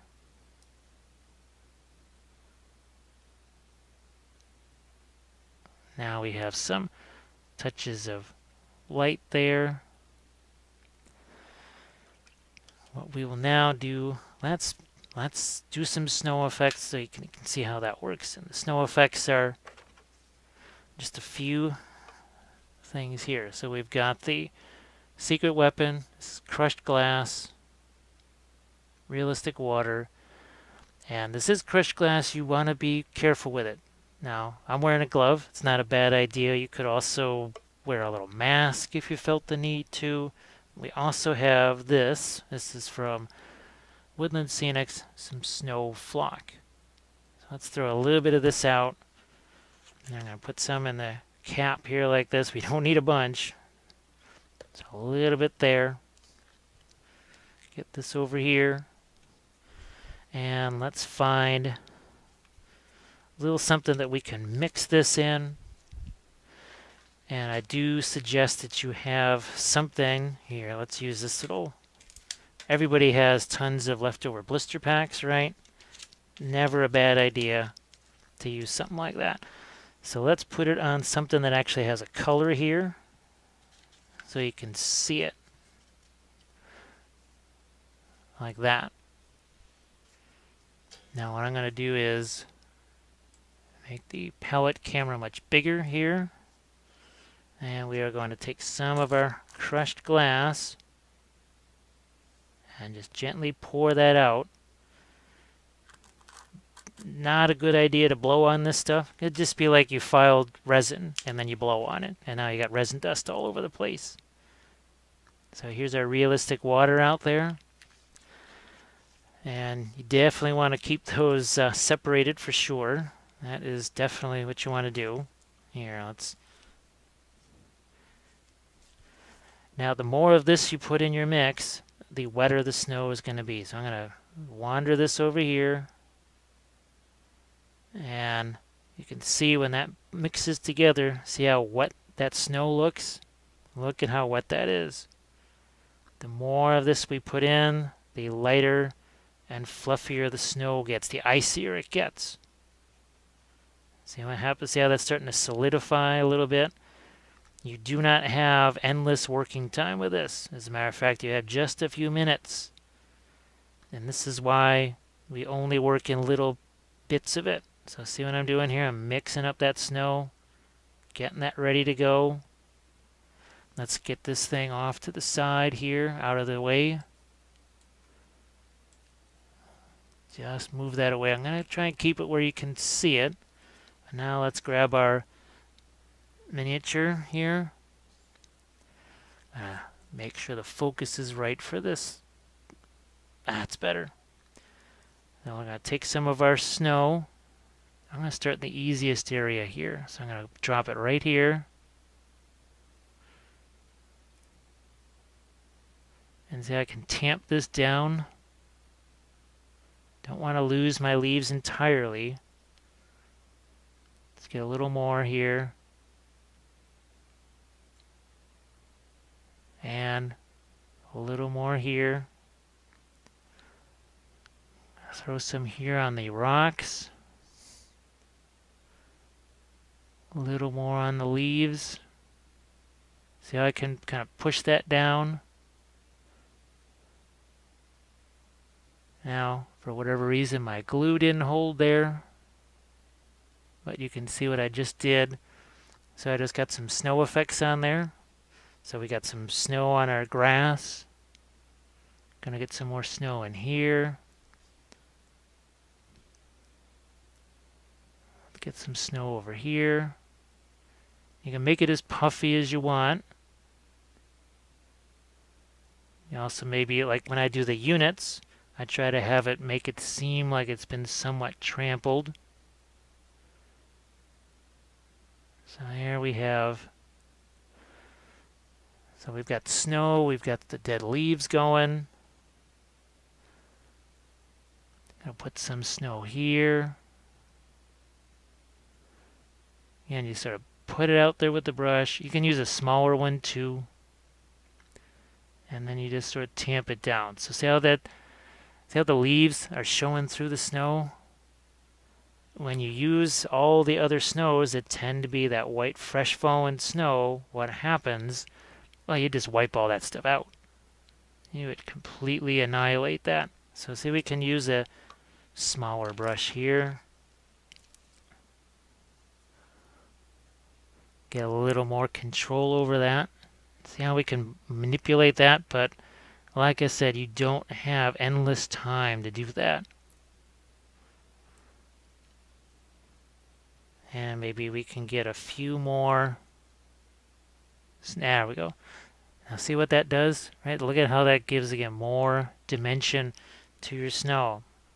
Let's not forget we've got this stuff here, all right? We got this. Move this off to the side. And what I'm going to do is just ever so gently sprinkle some of this snow over the top. What does it mean? It means we have a few different type of snow. We have some of the crystalline type snow, but then we might also have a little bit more of the fluffy type snow. So now we've got, remember, we did all of this stuff here. Remember all those grays and greenish colors? Why did we put them there? Look at the context now. There's snow next to it. So it's almost like the snow is reflecting onto the outfit. That's why this is warmer and more intense up here. And I'm going to look to see if there's any questions. Got to get my chat back. Didn't know you had a Patreon. Yeah, it's just, well, James Wappel, patreon.com. And let's see, there's a new video that's about to hit. I think it's tomorrow. That's going to be all about yellows, the whole range of yellows. Then there's going to be a painting dark sword episode that follows up on that. So see, we've got, again, a few different textures here. Let's see if we can't get a little more of a dusting of that white snow there. Now what I've done on these guys here, this is back to the Night's Watch. So I've got snow here on there. We've got mud effects here. We've got mud mixed with snow. So you can see here how that snow is a little more grayish and dingy, but then it's whiter here. That's where I took the snow flock. I think you can see this right here. See that? That's icicles. That is something that I did a whole bunch of in the latest video. And if you want to, again, check out the Savage Giant painting video, that has it too. So you can see here again. See when I hold it like this? It's almost dingy mud, snow right here. Look at this. Snow and mud mixed together. And then where it hasn't been trampled as much, it's a little more pure.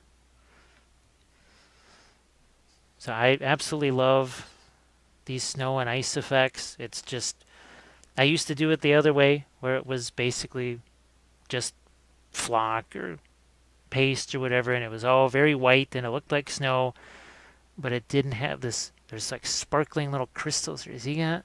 There's like those sparkling crystals there. You just don't get it with only the snow flock stuff. You need all of that kind of working together. The Secret Weapon water effects or realistic water works great for water also. So again, there's lots of different things that you can do with these materials. Now that we've got that in place, let's see if there's some other areas where we can throw in some darks here. I've got some of that darker blue. Nope, I'm going to move this palette camera, make it smaller, like so. Need to get a few more darks in here. See if we can do that. Especially after I readjust my focus. That's better. Gonna get some darks down in here. Yeah, what you've just seen here, this is really similar to how a typical video works, where we go into the materials at first, talk about the miniature itself, talk about what we're trying to accomplish for a particular video. And then you go through that insane process of just colors flying all over the place. Crazy wild glazes and stuff. And it ultimately ends up with some form of basing. Sometimes I'm using the Green Stuff World texture rollers. I'm using Sculpey.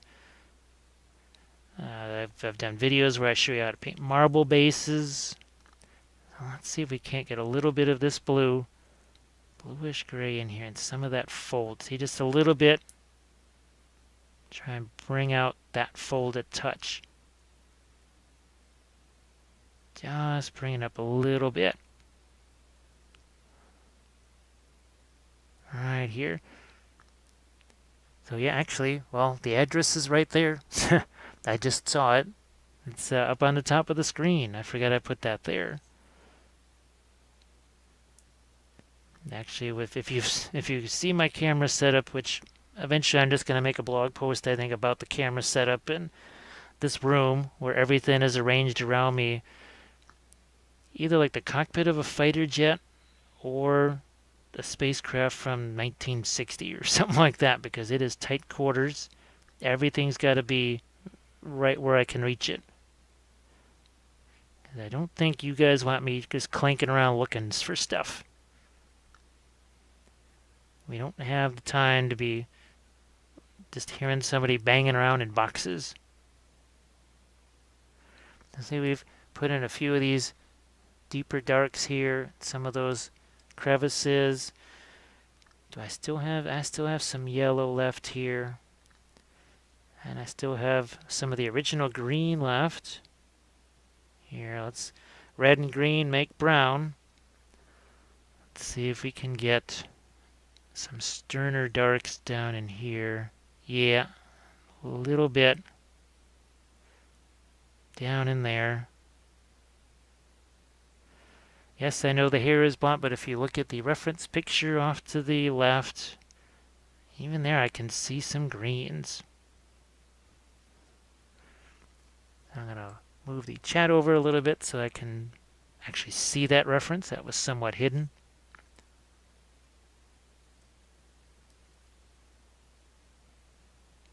Now the crystal, the crushed glass, you want to give that a few hours to cure fully. It'll be dried and relatively hard pretty fast.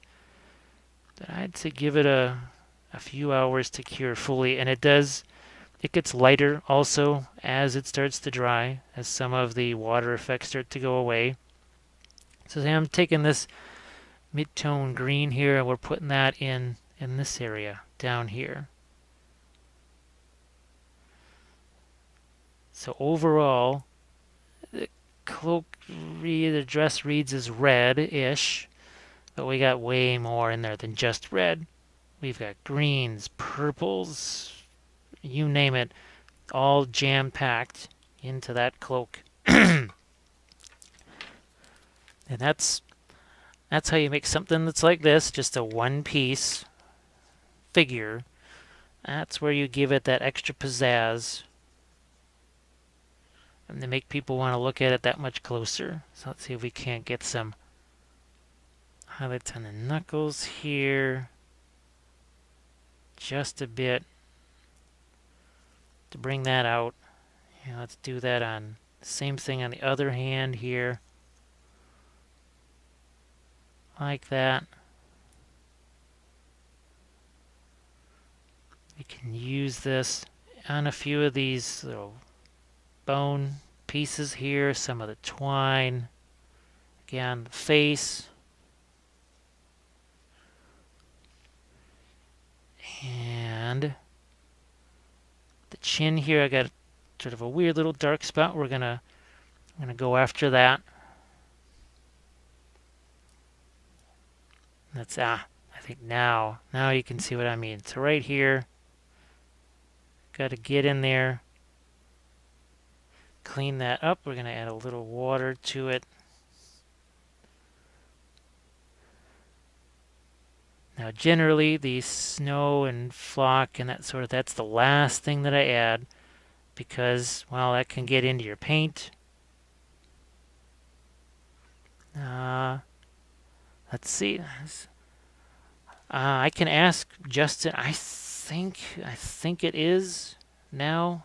It might not have been maybe early on, but he's been around for a while. Actually, no, he does have, I could swear he has a UK distribution thing at this point because he's been around a while now. Now there might also be other brands too. I don't think MIG Ammo has something like that.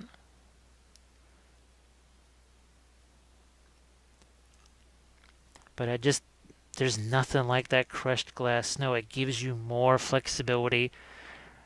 And what's amazing is that a little bit of that can cover a heck of a lot of bases. And I saw those little jars and I'm thinking, well, great, I'll do 3 bases with this. I only just now ran out of, you saw that jar there. I know I must have based, oh my gosh, 20, no, actually more like 40 figures that I know of recently with it, and probably a lot more before then. Maybe even some terrain.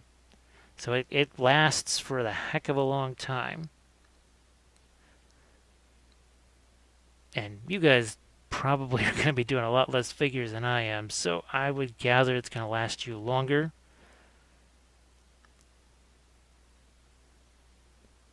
So if you're wondering what some of my next Army Painter series are coming up, the one coming up right now, Series 7, that's going to be Rohan. And that's also going to be in oil paints. It'll be my second Army Painter series in oils. The first one I did was actually some bolt action Soviets. Yeah, I'm going to drop my brightness here a touch. I'm going to bring back my chat so I can see that. Oh, thanks, Bethany. Yeah, there is more than just the crushed glass stuff there too. Well, there's a lot of bases and stuff. If you're just looking for pre-made bases, he's got a bunch of those. But you know me. Gee whiz. Actually, boy, it's scary to think that, let's see, footy season's going to be starting up there pretty darn soon. Yeah, my Western Bulldogs, they had their brief moment in the sun, but I think that the old Footscray boys, I think they're going to be taking a back burner to, well, Geelong, Richmond, West Coast, that sort of thing. So to get footy discussions in there. So yeah, I just brought in a few little highlights here on the mask. Element Games online store in UK sells it, so that's a good find there. What's the other thing that I really like from... I got a lot of their weathering powders. Those are really fun. I've actually painted in weathering powders. There is sort of a mud type kit, but I do recommend the so-called weathering paints. And again, they are more than just for weathering.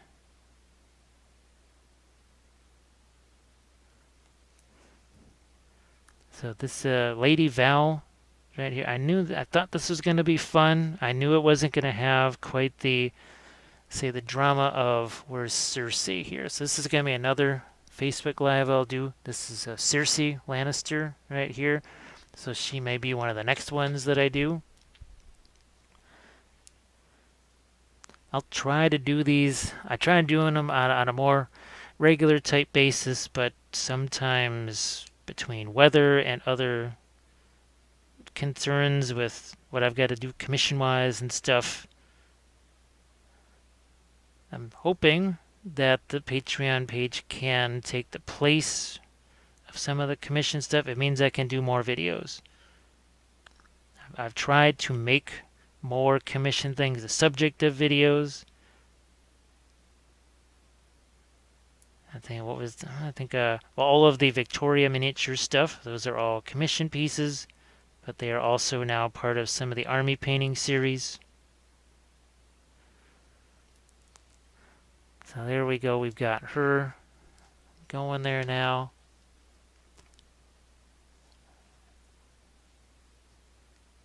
Let's get a little more light colors here on the back of the cloak. Nah, how the heck do you know AFL? Oh boy, I think it was about 2007, 2008.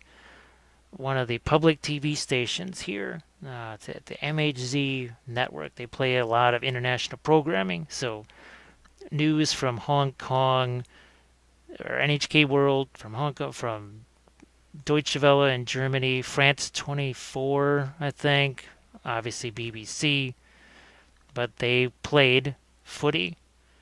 And Kathy somehow became a St. Kilda fan, and I became a Western Bulldogs fan, mostly because they played a lot of Bulldogs games and a lot of Geelong games. Of course, at the time, Collingwood was in one of their runs before they hit the skids a little bit there. And little did I know that I had picked a team that hadn't won a premiership since I believe was at 1959, somewhere in that range. Yeah, that may not have been the best choice for seeing a lot of finals footy, but that was fun a few years ago when the youngins were able to, despite all the crazy injuries and stuff. Let's see, what it was they played against the Swans, I believe, in the final. And I was able to spread the love of footy here. So at Adepticon coming up in about a month or so, at least 9 of the guys picked their different teams. Brent went with Hawthorn. Oh, who went with Sydney? Nobody's a GWS fan yet. They're a little too new, I guess. Joe he went out to Perth. Someone became a Dockers fan just as the whole thing fell apart out there in Fremantle. So yeah, he took the purple there and he got a black eye. Yeah, Victoria says the same thing. She says, how in the world do you know about that? Well, it's just so different. I really enjoy it. There's always something going on. You never know when there's going to be 1,000 seagulls wandering around on the field at the MCG, not really getting out of the way of a crowd of 36 guys headed their way, all chasing that yellow Sharon.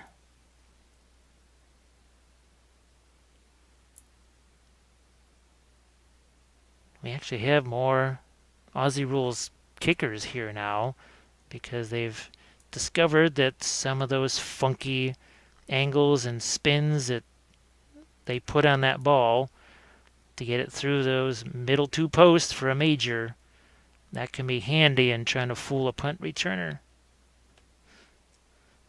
So yeah, as Kathy always says, never get Jim started on footy.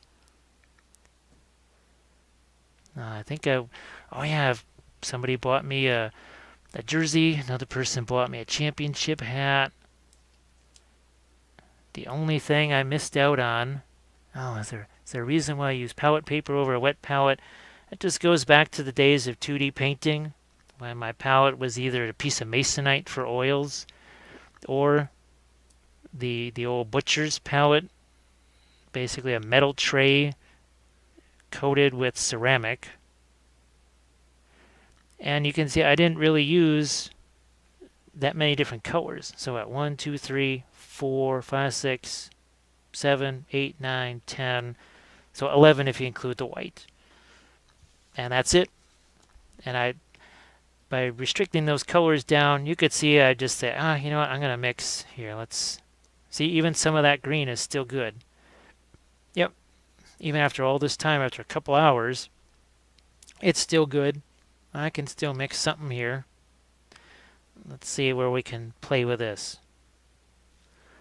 Oh, maybe on some part of the dress here.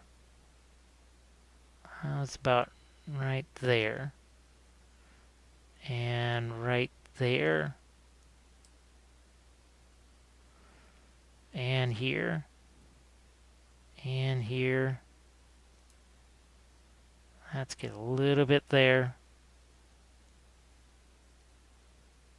A little bit in there. So you can see where things start to get smoother. They're more refined. The colors shift a little bit here and there.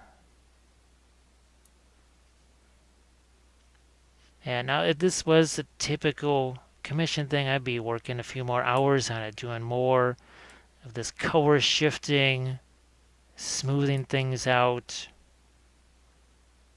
doing even more here and there. But I try to keep these things at about 2+ hours, and I think we were successful because this started about 2 hours ago. Yep, 2 hours and 5 minutes.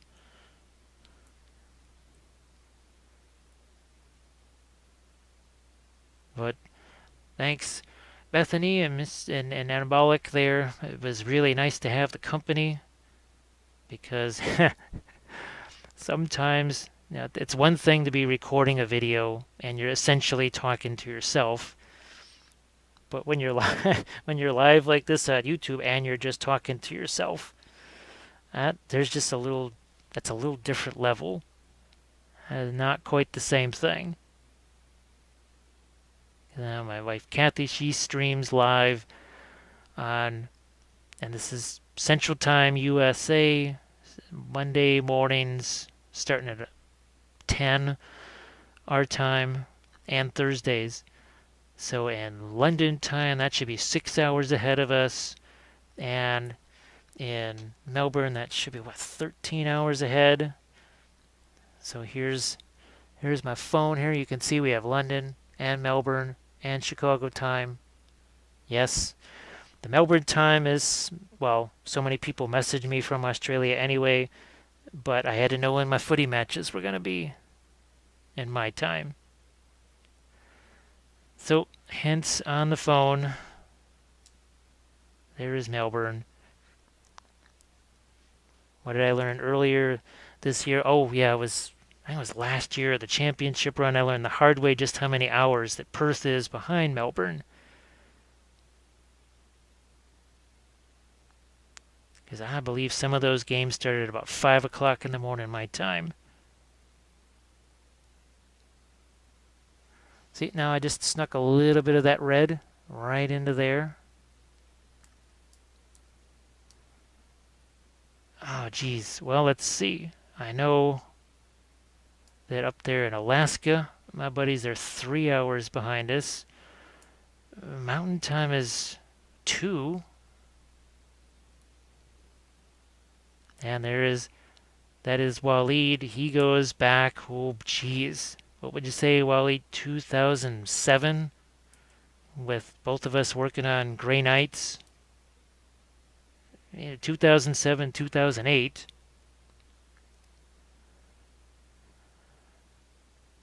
Well, the key is that, boy, it's that bigger brush. It forces you to work faster. It forces you to work fast. You just can't dally around with that big honking thing in your hand. You got to move quick. But then what it does is it gives you then later on the luxury to get into all these little minor details like this. So let's see, let's get a little bit of yellow in there too. I don't want to lose that. Here, let's get some of that green. What is that, the verdigris? Ah, it's this one here, the pale green? Yeah, verdigris, pale green. And what the heck, we'll just throw a dot on there just so we can play with it and have some fun with it.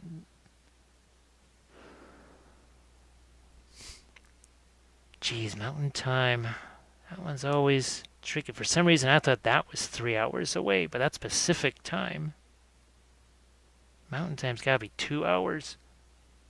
1 hour, 1 hour behind, that's it. The time zones in the U.S. get a little freaky because Chicago is essentially at the far eastern end of the central time zone. And Kathy was doing this long road trip way out to the west coast. She was in, it was far western Oklahoma or Texas or something like that, and she was still on Central Time. And I was convinced she'd be at least an hour behind. Actually, the World Cup was viewed here because, well, the Croatian team caught my attention because in Chicago we have a huge Polish, Lithuanian, Serb, Croat, a huge community there. Actually, I think something like 330,000 Polish folks here, but in my neighborhood, lots of Croatians. And let's just say there were a lot of Croatian flags hanging out there. I think I watched the Croatian team, watched them beat Russia, watched them beat the UK, and then saw them lose to France. And, well, apparently I have like 5% French DNA in me or whatever, so I sort of was going with the French, but it was neat to see the Croatians. I never thought they would do it, and I do not know quite as much. I tried to follow the Bundesliga when I could, when on Deutsche Welle News. What was it? Tottenham? What was the guy that won that? Was it 2 years ago? Completely unexpected. Won that Premier League championship there. Cricket. I did play that once. We were not allowed to use a real cricket ball. We had to use a tennis ball because they didn't want us killing each other. That is a game I'd like to play more. I would really like to play that some more. I just kind of wonder what kind of effects you could put as you're bowling there with some American pitching concepts of changing the speeds and spin and that sort of thing. Yep. Well, we first started going to the bunker in summer of 2006 for Blood Bowl, that's how we got our start painting. And then eventually you and Rich, so Waleed and Rich, a little group of us, we were doing 40K. And of course, Waleed and I, well, Rich was Chaos, and Waleed and I, we had Waleed was more Grey Knights, and I was more Demon Hunter, because I loved my Inquisitor retinues. But Waleed and I, of course, we both had our marble basing scheme going on. And that was all those years ago.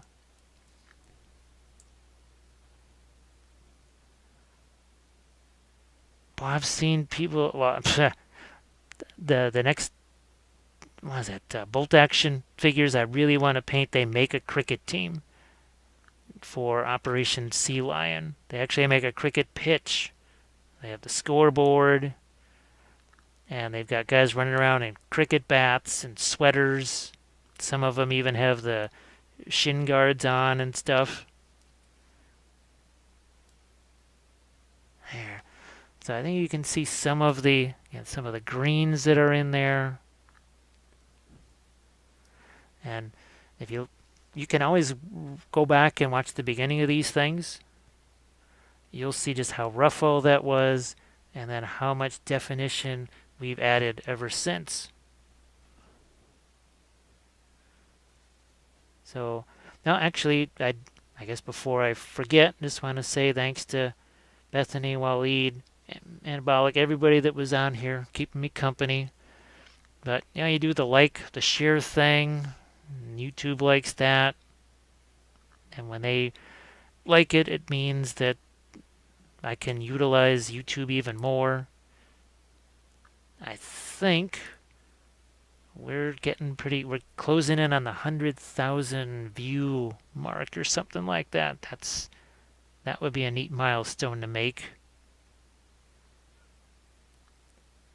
Well, like I said, what are some of the other things? I'm going to be painting Age of Sigmar wise and some of these YouTube lives, some Stormcast Eternals, because Waleed really wants to see some GW figs with lots of gold NMM, and eventually I gotta get myself some Tzeentch Space Marines so I can go back to my old Thousand Suns, the army I never got to do.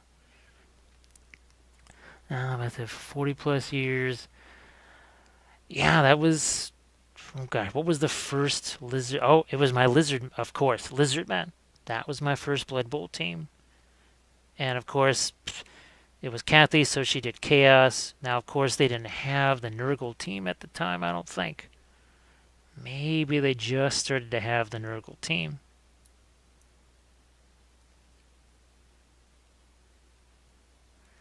So again, taking that pale verdigris green, using it sort of like another mid-tone. We're trying to get that in where we can. I'm going to throw some right there. It just changes things up ever so slightly. Have a Chaos team showing up soon. Oh, the Grebo. I've got one of. I think I have one of their goblin teams. That's sort of a samurai themed goblin team. Now, oh, you want to look at Blood Bowl teams? I have an entire gigantic section of the blog on Blood Bowl teams, stadiums. I think I built 5 Blood Bowl stadiums. But I think my favorite team of all, Goblins, the Mimes of Moria. Yes, Luton or Lutine Nation. They exist. Lots of happy little goblins. Charles de Gaulle was the head coach, of course. My 2 trolls, Francois and Pierre, were definitely more. And just taking that pale green, moving it around. So yeah, I've got some. Oh, what the heck are they? Succubus Studio.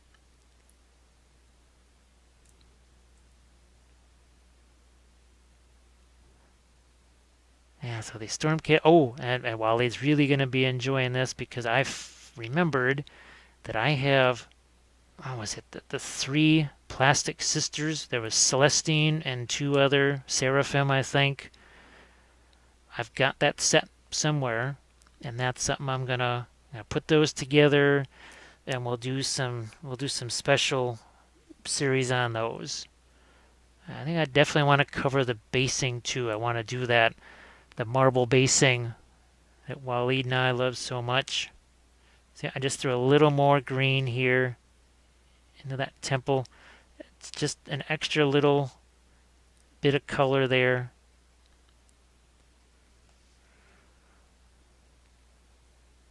So there she is. Let's see if we can. There we go. So, yeah, back to the marble base. I don't know if I have, yeah, not too many examples here, but if again, you look on the YouTube channel, there's a few marble basing tutorials.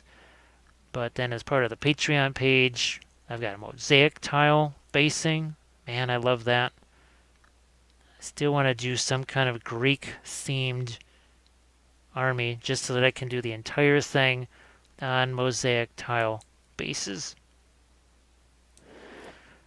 But anyway, I want to thank everybody for hanging out because, well, now it is almost 5 in the morning my time, and I needs to attempt to get some sleep here.